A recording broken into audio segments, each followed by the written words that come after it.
কোনো কিছু দেখার পর আমরা সেটা বিশ্বাস করি। সাধারণভাবে এমনটি এতদিন হয়ে আসছিল। তবে এই ভাবনায় নতুন করে সন্দেহ জাগিয়েছে ডিপ ফেক।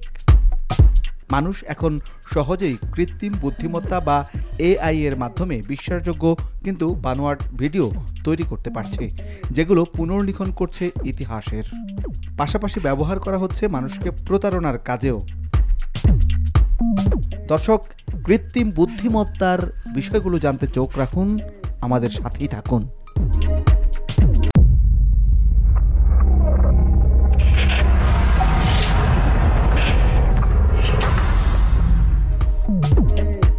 একটি দৃশ্য কল্পনা করুন। অন্যান্য দিনগুলোর মতোই স্বাভাবিকভাবে আপনার দিন কাটছিল। হঠাৎ কাছের একজন মানুষ ইন্টারনেটে আপনাকে একটি ভিডিও পাঠায়। ভিডিওটি চালু করার পর আপনি রীতিমতো আকাশ থেকে পড়লেন। এটি একটি অশ্লীল ভিডিও এবং ভিডিওর মানুষটি আপনি নিজেই। পরিবার ও সমাজে আপনি মুখ দেখাতে পারছেন না, অথচ এখানে আপনার কোনো দোষও নেই।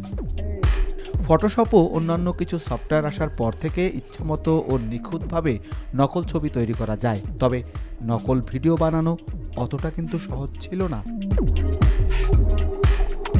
ছবিতে একজনের মাথা কেটে অন্য জায়গায় বসানো যতটা সহজ, ভিডিওর ক্ষেত্রে তা ততটা সহজ নয়। কারণ মানুষের গলার আওয়াজ, অভিব্যক্তি, তাকানোর ধরন ইত্যাদি হুবহু নকল করা যেত না।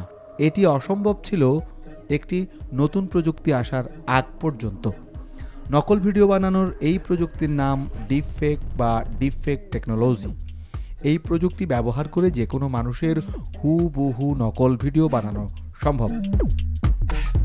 মেশিন লার্নিংয়ের প্রয়োগ ঘটানোর মাধ্যমে দিন দিন এই অভিশপ্ত প্রযুক্তিটি আরও নিখুঁতভাবে নকল ভিডিও তৈরি করতে সক্ষম হচ্ছে। ডিপফেক আসলে কিভাবে কাজ করে? ডিপফেক মানে গভীর এবং ফেক মানে নকল, অর্থাৎ গভীর নকল।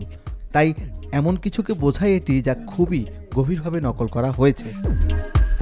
মেশিন লার্নিং হলো ডিপফেক ভিডিও বানানোর প্রধান অস্ত্র।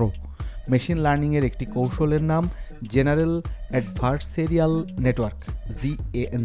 এর মাধ্যমে প্রথমে একজন ব্যক্তির বিভিন্ন অভিব্যক্তির হাজারখানেক ছবি সংগ্রহ করা হয়।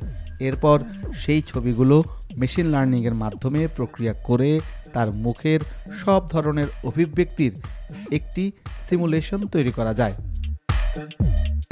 কৃত্রিম বুদ্ধিমত্তার উত্তরোত্তর উন্নতির ফলে ব্যক্তির গলার আওয়াজও হুবহু নকল করা সম্ভব। এসব ভিডিও ও অডিও নানাভাবে প্রক্রিয়া করে এমন একটি নকল ভিডিও তৈরি করা হয় যা খালি চোখে শনাক্ত করা অনেক কঠিন। আমাদের দৃষ্টিসীমার পর্যায়কাল 0.1 সেকেন্ড, অর্থাৎ 100 মিলি সেকেন্ডের কম সময়ে ঘটে যাওয়া কোনো দৃশ্য আমাদের চোখে বাঁধবে না। কৃত্রিম বুদ্ধিমত্তা দিয়ে তৈরি করা ভিডিওগুলোতে নানা ধরনের রূপান্তর ঘটে এর থেকেও কম সময়ে। তাই খালি চোখের পক্ষে আসল নকলের যাচাই করা সম্ভব হয় না। ডিপফেক টেকনোলজি দ্বারা সবচেয়ে বেশি ক্ষতিগ্রস্ত হয় রাজনীতিবিদ ও বিভিন্ন সেলিব্রিটিরা। তাহলে জেনে নেই কতটা বিপজ্জনক এটি। আধুনিক যুগ ইন্টারনেটের যুগ, আরও স্পষ্ট করে বলতে গেলে সোশ্যাল মিডিয়ার যুগ। একটা খবর সোশ্যাল মিডিয়ার মাধ্যমে যত দ্রুত মানুষের কাছে পৌঁছায়, অন্য কোনো মাধ্যমে তা সম্ভব না। তাই বিভ্রান্তি ছড়ানোর জন্য এটি একটি উৎকৃষ্ট জায়গা। কোনো রকম সত্যতা যাচাই করা ছাড়াই খবর দ্রুত ছড়িয়ে পড়ে। গুজব সংবাদ দ্রুত মানুষের মুখে মুখে পৌঁছে যায়। মানুষের চিন্তাধারাকে নিয়ন্ত্রণ করার জন্য এর থেকে সহজ পন্থা আর নেই। আর এখানেই ডিপফেক টেকনোলজির জয় জয়কার। সামাজিক, রাজনৈতিক সকল ক্ষেত্রে একটি ব্যাপক প্রভাব বিস্তার করতে পারে এটি। একটি সুখী দম্পতির মধ্যকার বিশ্বাসকেও নিমিষে ভেঙে চুরমার করে দিতে পারে এই প্রযুক্তি। সৃষ্টি করতে পারে রাজনৈতিক অরাজকতা।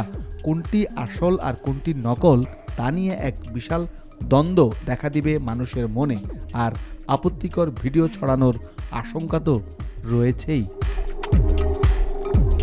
যেমন একটি রাজনৈতিক ঘটনার কথা বলা যাক। মার্কিন প্রেসিডেন্ট ডোনাল্ড ট্রাম্পকে তো আমরা সবাই চিনি। নিজের নানা কুখ্যাত বক্তব্যের জন্য এমনিতেই তিনি অনেক জনপ্রিয়। 2018 সালের মে মাসে তার একটি ভিডিও ইন্টারনেটে ছড়িয়ে পড়ে। তাতে তিনি বেলজিয়ামের নাগরিকদের সেই দেশের জলবায়ু পরিবর্তন ইস্যু নিয়ে উপদেশ দিয়েছেন। এই ভিডিওতে তার মুখের ভাষা ছিল খুব খারাপ। This is a huge deal. As you know, I had the balls to withdraw from the Paris Climate Agreement. Belgium জনগণ মার্কিন প্রেসিডেন্টের এমন আচরণ সহজভাবে নেয়নি। তারা টুইটারে প্রেসিডেন্টকেও আমেরিকা নিয়ে অনেক কটু কথা বলতে থাকে। এভাবে এক বিভ্রান্তিকর পরিস্থিতির সৃষ্টি হয়। পরে জানা যায় যে এটি একটি বেলজিয়াম রাজনৈতিক দলের কাজ। তারা একটি প্রোডাকশন স্টুডিওর সাহায্য নিয়ে এই নকল ভিডিও তৈরি করে, যাদের মূল উদ্দেশ্য ছিল জনগণের মনোযোগ আকর্ষণ করা, যাতে জলবায়ু পরিবর্তনের ব্যাপারে বেলজিয়াম সরকার গুরুত্বপূর্ণ পদক্ষেপ নেয়। এবার আরেকটি ঘটনা সেলিব্রিটির, যেমন স্টার ওয়ার্সের খ্যাত অভিনেত্রী ক্যারি ফিশারকে অনেকেই চিনেন। 2016 সালে এই চলচ্চিত্র সিরিজেরই রোগ ওয়ান মুক্তি পায়।